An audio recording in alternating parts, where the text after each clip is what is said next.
Welcome, dear friends.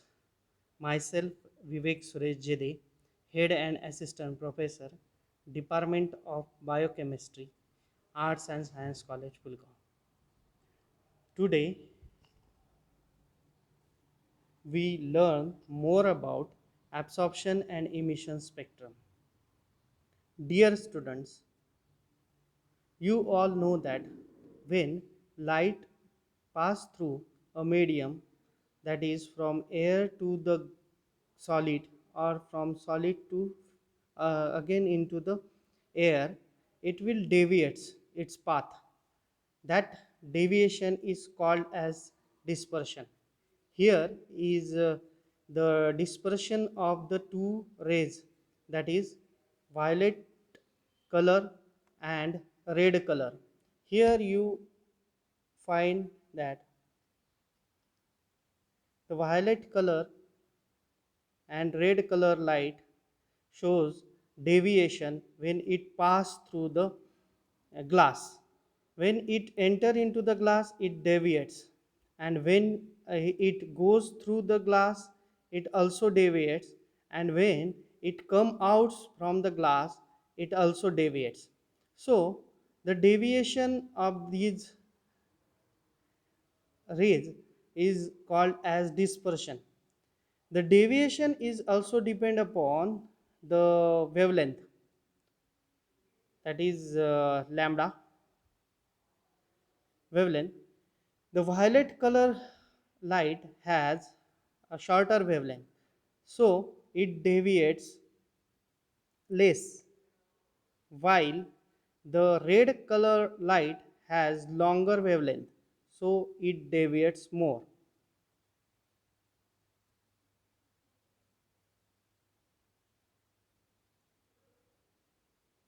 Here is the white light. When it goes through the prism, it will disperse into various colors because light white light is a combination of all the lights, that is VIBGYOR.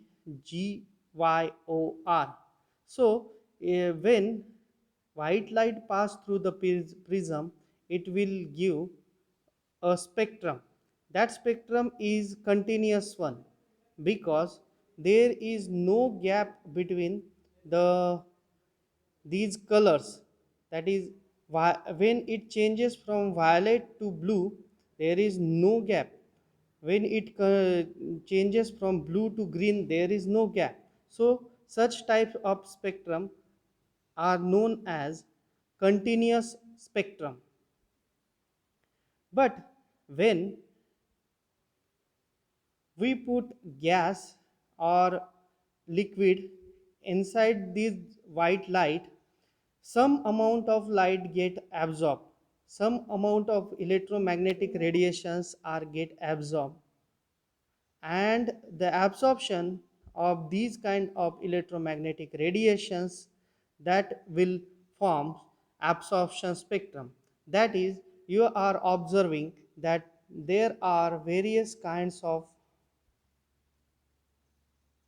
lines here, here, and here. So these dark lines present there is the indication of the absorption of the particular wavelength. This absorption is totally depend upon the chemical nature of the gas which is present in the chamber, or the liquid which is present in the cuvette. So such kind of spectrum is known as absorption spectrum.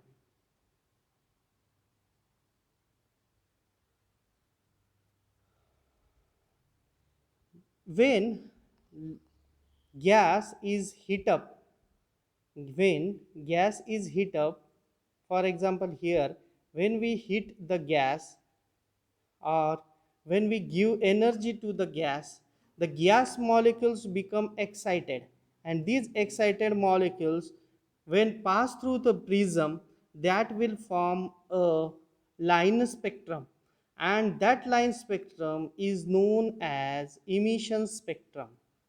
That line spectrum is known as emission spectrum.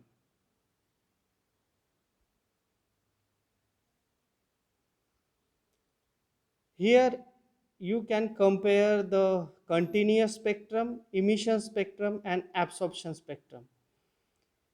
If you observe carefully, then you will get that the emission spectrum and absorption spectrum are vice versa of each other.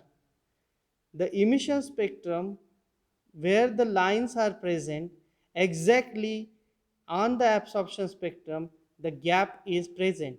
So, emission spectrum and absorption spectrum gives idea about the chemical nature of the gas or the molecule which is present actually in the container.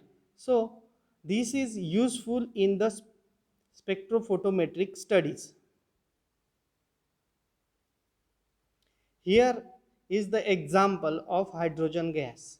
When light pass through the prism, it will give the continuous spectrum.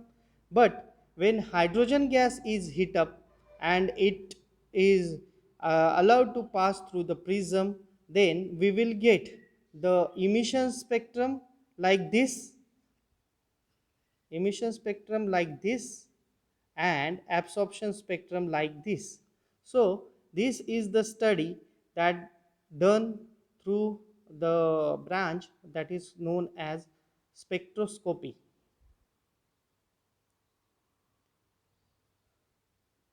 Spectroscopy is the study of emission and absorption spectra of the uh, substrates. Thank you.